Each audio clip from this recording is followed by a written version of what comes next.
Hey, ladies and gents, looks like we're all good to go now. Just waiting for it to come up on my phone to show that I'm not talking to myself, and then we'll get straight into it. Yeah, cool. All right. Awesome, guys. Well, I hope you've had a good weekend. If you're in New Zealand, a longer weekend for some. And we're going to dive into something that's quite interesting that we tend to have a conversation with a couple of clients every week. And I know if we dive into this at a deeper level, it's certainly going to help some of you, if not all of you. So the topic that I want to go through today is an awareness of emotional eating and also the words you use, which is a really, really important one because the amount of times this comes up, and you may think, yeah, Ollie, like we've heard this all before, but just check yourself when we go into these conversations, because the amount of times I've seen this come up with clients on calls, and it's unconscious, and it always is, right? And this is where we're trying to get the awareness of how do we improve the person we are. We need to start with the level of awareness of who we are right now and what needs to change in order to be the new person, right? And this is a conversation we have all the time around the goal that we're setting for ourselves requires a new level of character, discipline, resilience, whatever it might be, to be able to be that person, right? So the first thing I want to dive into today was trying to make sure that when you're looking at what we need to become, it really is a case of looking at the words we use first, right? Because, coming in with your first call, if that was obviously with me or even with Julian coming into the program now, you start to get an awareness of how that is. And what I mean by that is, someone might say, I've always been fat, right? It's always been a process of trying to get my weight back. It's just this medium. I just seem to always be this way. Or, I can't read, so I find the videos okay, but I find emails distracting or overwhelming, or I just can't pay attention. Like all of those things, right? And there's a long list of them. You're setting yourself up for failure right away, okay? And this is where things like AA and a couple of these things, I'm not discounting where they're useful, right? There's certainly benefit. There's certain people that have been helped through that. But literally coming in and being like, I am Ollie, I am an alcoholic. Like, imagine repeating that to yourself. And that is just reinforcing why you're stuck, right? And I think it's the worst possible way to start a improvement in who you are, because you're thinking about that label that you're putting on top, right? And something that's here, I think, is making more and causing more issues than it's worth is this whole diagnosis of ADHD or of dyslexia or of depression even, right? I'm diagnosed with that, and now I'm fucked, right? Because now I've got this label over my head of who I am, and now I have to fit in this box of I'm broken in this way, right? I'm ADHD, I'm dyslexic, I'm depressed, whatever it might be. And that's really, really hard to break free of, right? So we're trying to look at this shift in awareness and focus of those words we use, because if we say we're not good with details, or we've always been fat, or we're dyslexic so we can't read, like all this bullshit is not helpful, because we put ourselves in this box of either, how it should be, right? Like, this is who I am, this is my person. I'm like, good luck. How are you ever going to improve if you're stuck in this box of who you say you are, okay? So really, really be aware of the words you use, because if you're only looking at this through the limitations of that barrier, then you're always going to be stuck, right? And that's why I use the example of this at the AA and Alcoholics Anonymous is there's plenty of good things they do, the community, the sponsors, like all this great stuff, but it's literally starting your conversation with, I am Ollie, I am alcoholic, or I am, whatever addict. You're putting yourself in that label, and now you've identified yourself as that person. That's really shit, right? That's not going to help you try to get out of that. So if you're a smoker, or if you're the alcohol side of things, or whatever, right? Like, I'm addicted to sugar, I just can't get off sugar, right? You've put yourself in that box, and you need to look at that and check yourself before you make that same, make it a bigger issue, right?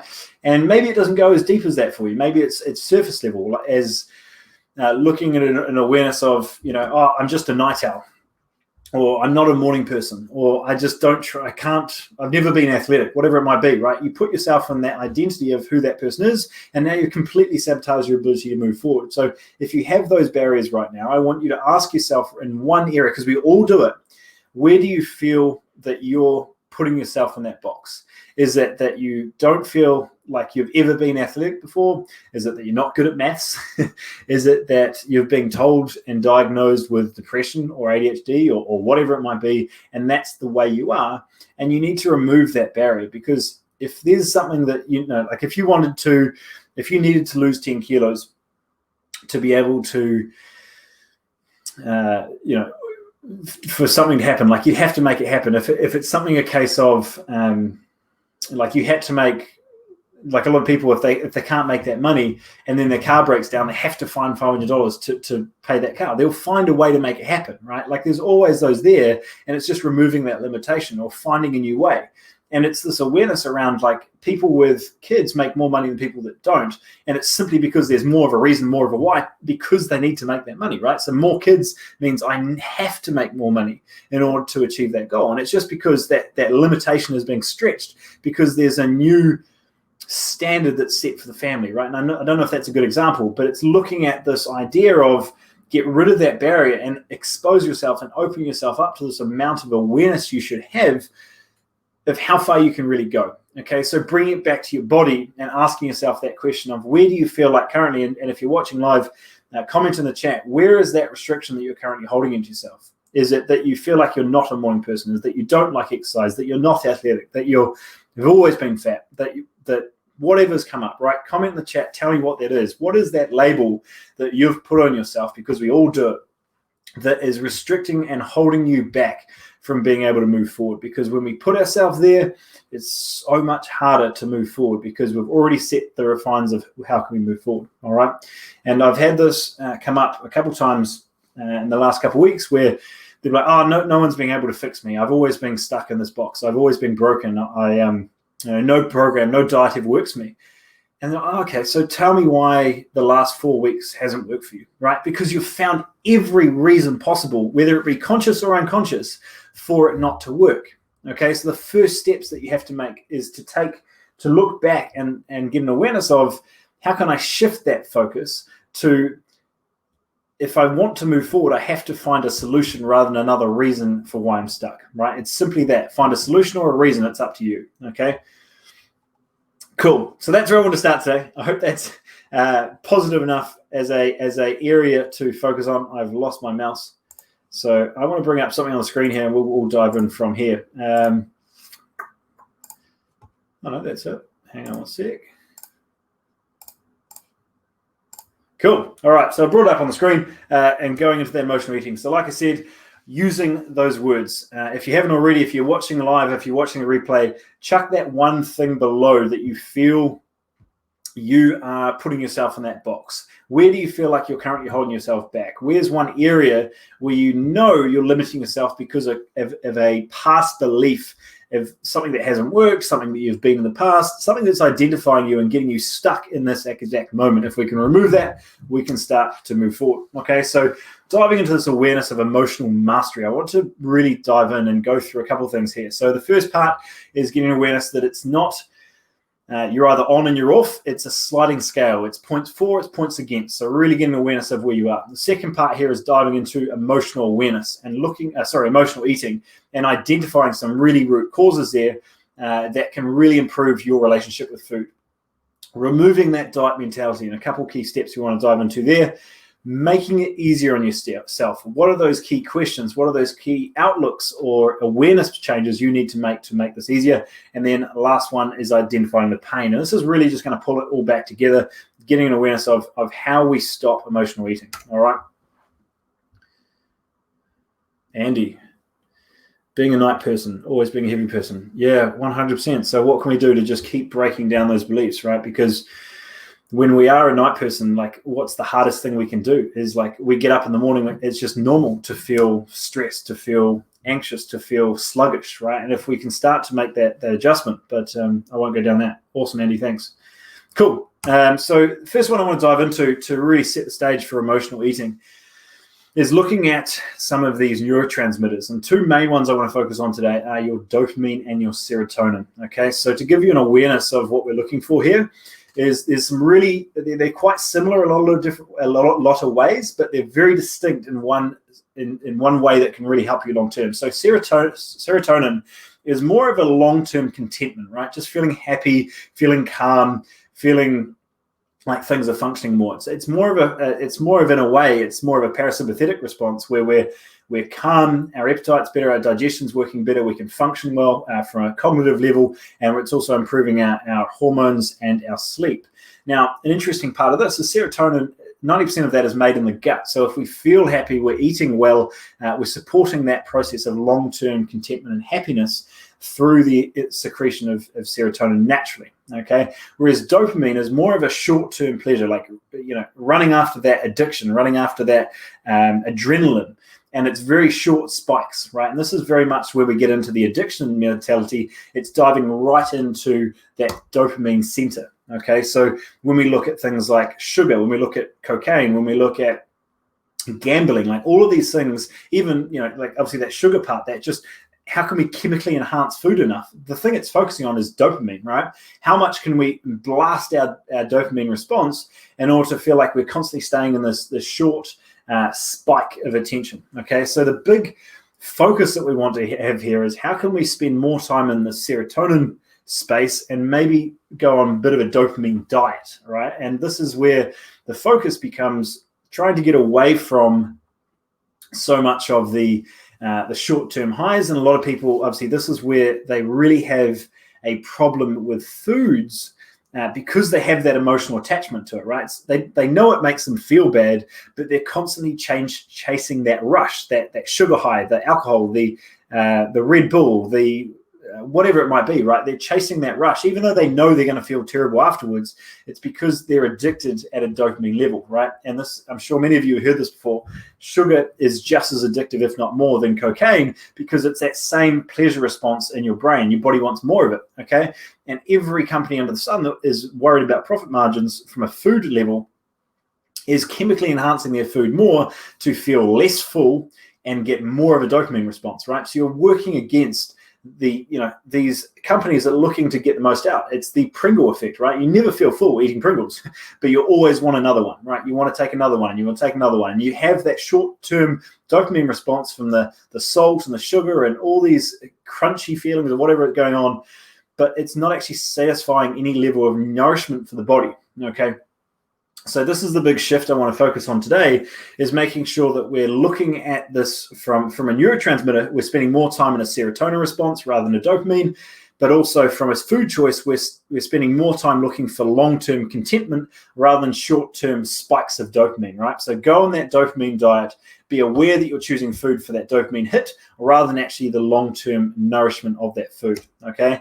So that from a scientific level is where we're going. Now to dive a bit deeper, I think the awareness around, a lot of clients that we work with day to day, a lot of people that are driven, a lot of people that want to be their best, there's a type A personality or a real go, go, go mentality there. And we need to make sure that these core aspects are really taken care of, because perfection fucks us up. It really is. It's never going to be a point where our diet's on point. And even if it is, you're probably going to be an absolute zombie and hate the rest of your life, right? That's where we are. We want to make sure that we're choosing foods that nourish our body, but it's not going to be perfect every time. We're not trying to measure out every gram. We're going to take into account our sleep, our exercise. We're just trying to make the best we can. And if we can just make those 1% improvements, if we slip off, if we are unprepared, if whatever's going on, then whatever, that's fine. How can we get back on the wagon? How can we make that 1% improvement? Simply make those tweaks to move forward, okay? So the easy one here is acknowledge, accept, and let go, right? If you have a meal that's a little bit off, or if whatever, like obviously it's out of the usual schedule, okay, cool, that probably wasn't the best, that's fine. It's, I can accept reality because it's already happened, right? It's in the past. It's not like I'm going to change it by stressing out by it more, although that logically makes sense. Emotionally, not many people hold on to that, and then just let it go. What can I do in that next meal? Or what can I do to go for a quick walk to just kind of get that digesting going because I feel so sluggish? Rather than going deeper and deeper into that spiral of getting more and more stuck, more and more overwhelmed, more and more stressed, because funny enough, your body will digest that food very different when you have that stress response, okay? If you give someone a milkshake and you say it's full of nourishing nutrients and you're going to feel great and it's really, really healthy, your body literally digests that differently than if you have the same exact smoothie, but you're told that it's full of fats and sugars and all these unhealthy foods, and it's going to clog up your system, right? Even if it's exactly the same shake, how you think of it actually cognitively is going to make a big difference to how you digest it, right? So if you do have something that's a little bit out of diet, or you feel unprepared and you just grab whatever, ideally, obviously, learn from next time, but try and make sure that in that moment you just acknowledge, you accept, and then you move on. Because if you label it and you stress out about it, it makes it 10 times worse than what the actual food was. Okay.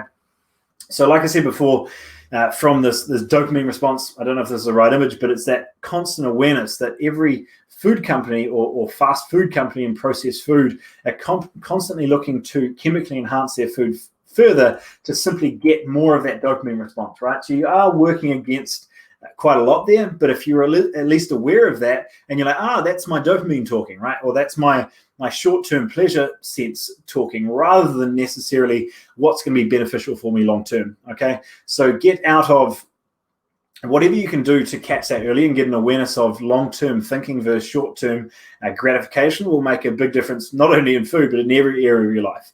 And knowing that sugar center, those cravings, that, going to the supermarket when you're hungry and realizing it's 10 times as high, if you really catch that stuff early, it makes a big, big difference. All right.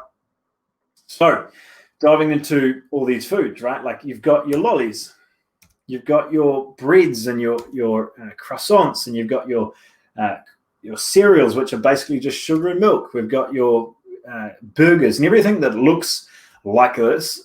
Is really all they're doing is they're chemically enhanced to cause that response, right? They're dopamine focused. They're trying to build as much of that stress, that short-term hit as possible, and you'll keep going back for more, okay? So the big shift here that we want to get around our diet mentality is, if we don't want to be in this left, right, where every fucking magazine and diet and online clickbait is focused on using these words in the left, right? It's good, it's bad, it's healthy or it's unhealthy, it's yummy, it's sugary, it's fattening, it's toxic, it's a cheat day, I'm having a binge, it's free calories, I can get away with it. Like, all these things are so bad for the body, or so destructive to the way we look at food, right? So we really need to get away from using those words and thinking of it like a cheat day or a day off from every other bit of suffering and things being necessarily bad or good. It's just 1%. It's good. Is it helpful or unhelpful, right? So what we're looking for at the end of the day, to really simplify this down, is how can we get over to what's in the right, okay? We're eating less of it because it doesn't help us, right? It's more of a dopamine hit, but we know long-term it doesn't help us. Whereas we're moving to more things like, we think the things that we eat that make us feel good, right? We make it a good foundational part of our diet because we know we feel better on it, okay? So if we can make that switch and simply look at, it's always a choice, there's always that choice. No one's forcing ourselves to eat that food. If we eat something that's slightly up, then cool, what can we eat next meal or whatever to get back on, to feel like we're covering that base of nutrients and food that we need, but we're not labeling it as something that's really pushing us too far. Now, something in the middle, this is kind of a bit of a gray area, but it's an awareness of, when we're looking at recovery, we're looking at covering our body, then covering our needs for the body. We might look at a couple of these things as really identifying what can be helpful, right? So a level of macros, a level of nourishment, a level of maybe more carbohydrates on days we're training, and giving an awareness of really still having a measure of how we can move forward, especially if we're trying to really tighten things up.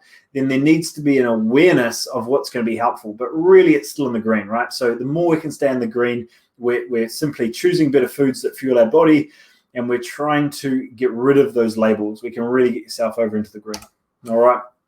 So this one's going to get a little interesting, and this is going to be a bit of an exercise that I do want you to be involved in to make sure that you can move forward. So this really ties in that whole idea of emotional eating. So for you watching this right now, food is, what fills that gap? Food is what to you, okay? So get an awareness of, when you think of food, what's the first word that pops into your head? Is it fat? Is it athletic? Is it recovery? Is it nourishment? Is it McDonald's? What is that one word that pops into your mind when I say food is? What's that next word that you expect me to say? Okay.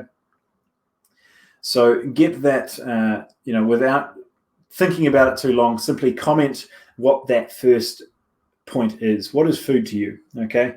Now, the second one here, now maybe this is a subtle difference, but what does food do for you? All right. So if we're looking at getting awareness on that shift, food is it something potentially negative that you're like, food is fattening, food is evil, food is a distraction, or is food something that is nourishing, is social, is connection, is whatever, right? Something there. Whereas we dive into what does food do for you? Is it more of a social thing? Is it simply recovery? Is there, what we're looking for here is, do you have an emotional attachment to food, or is it purely functional, right? And it's really, again, it's a sliding scale. Neither one is good or bad. You kind of need a mixture of both, because if you go full robot mode, you never enjoy food and you just have the function. I've been there. Whereas you go to the other side and it's all emotional, and every time I have a change in feeling, I start to eat again, right? So it's getting awareness of what that next step is. All right. So from there, in what areas of your life, and this is away from food, what areas of your life cause stress for you right now? Is it the family? Is it not being able to sleep a full night? Is it the work? Is it how you feel in your own skin? What is causing that level of stress right now? And when that happens, are you eating? Are you using that as a coping mechanism? Because I can tell you right now, everybody is in some level of pain, whether it be financial, whether it be identity, whether it be relationship-wise, whatever. Everyone's in some level of pain. But the biggest thing that I want you to focus on is why a lot of people struggle with their weight. Is because they are looking to curb or cover that emotion with food, right? Will that be alcohol or drugs or sex or all these different, even too much exercise, right? They can all be something that is trying to mask the emotion, okay? So identifying where that stress comes up, and then what is your natural response? Is it to go get a coffee? Is it to go have a smoke? Is it like, hopefully it's neither of those two. And looking at that shift, because most people, like, I haven't looked at the stats, but if we look at when do most people go out for a beer, where do most people go out to get a pizza, it's always that Friday night, because they get to the end of the week, they've been holding their breath because they hate their job, or they have not got an internal mechanism to cope with their emotions during the week. And they get to Friday night and they find a way to let loose, to express those emotions in a way that is really masking them and trying to find an external gratification to make it better. I told you to get a little bit deep, but it's getting an awareness of how can we make that shift to identifying what is happening there, and maybe what we're not paying attention to during the week. Because if we can simply make that shift and replace something that's unhelpful with something that is, maybe it's something that if we notice we're stressed during the week, then maybe we do a morning meditation, or we do a journal, or we go for a walk to calm the body down, actually set ourselves up for the day.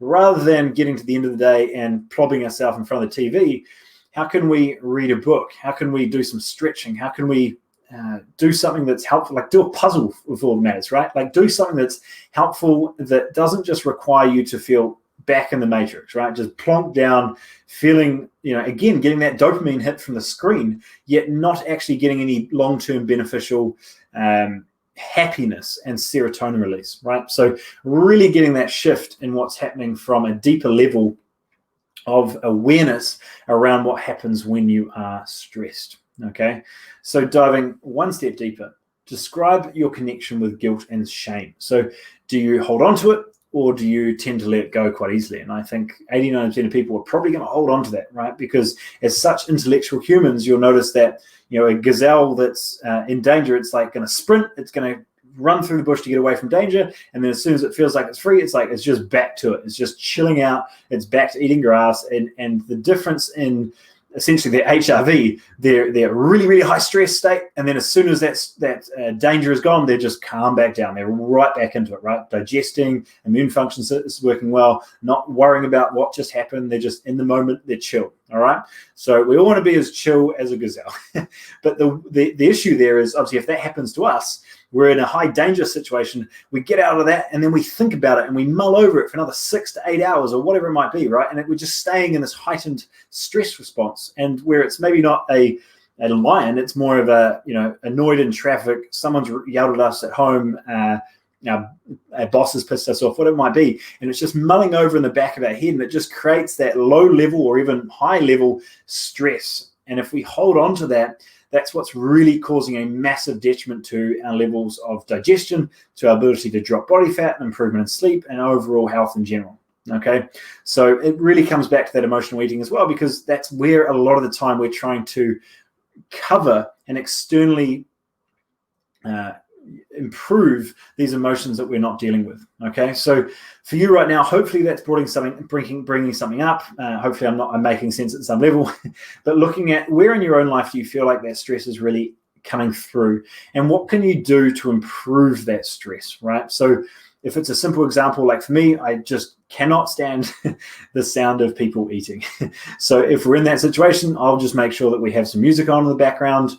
Or if I'm on a bus, not that I'm on a bus very often, but if we're on a bus or in public, whatever, then I'll make sure I've got headphones on, or like whatever, right? Like that's stress, and maybe that's a problem, and maybe something I'll need to deal with. But what can I do right now in order to improve my response to that stress, right? So really changing that state and looking at what can I do to really change it. So if it's always a case of getting tired at 10 a.m. and I want to go have a coffee, how can I go for a quick 10-minute walk? I know I'm going to feel refreshed. I know I'm going to feel better when I come back. All right. When you get to that 9 p.m. and you don't know what to do with that last hour of the day, but you know you shouldn't be in front of screens, how can I start to read a book? How can I start to play with my kids? How can I clean up my room? Like all these things that are small wins that will actually give us a long-term gratification and something that's actually helpful, rather than just plonking ourselves down in front of the TV. Okay. So the last one here, really coming back to that guilt aspect, is getting awareness around how that applies to food. So now that we've actually solved that initial, or not solved, but replaced maybe that unhelpful habit of the what we're trying to mask with food, and we're trying to find more helpful ways of working around that, then how's that going to look with our relationship with food? What changes than maybe that initial question we asked, where maybe up the top food was fattening or stressful or unhelpful or whatever? How is that label now changed? Like how do you look at food now? And hopefully it's one of these sort of areas of it's fuel for the body, it's enjoyment, it's nourishment, it's time with the family, it's guilt-free, right? Food was, now food is, right? So write that new list if that's something that was a negative connotation, or maybe it was really emotionally attached. How can I make those changes to really look at what food does for my body and how it can really help me move forward, knowing that we have that bigger picture in mind? All right. If you take only that from today's call, that will really help your awareness and hopefully detach that emotional, that stressful, that masking process of the external stress, because there's so much going on in everybody's lives. You've got to give yourself a break. There's so much going on. There's always going to be an internal pain. There's always going to be a struggle. There's always going to be something there, right?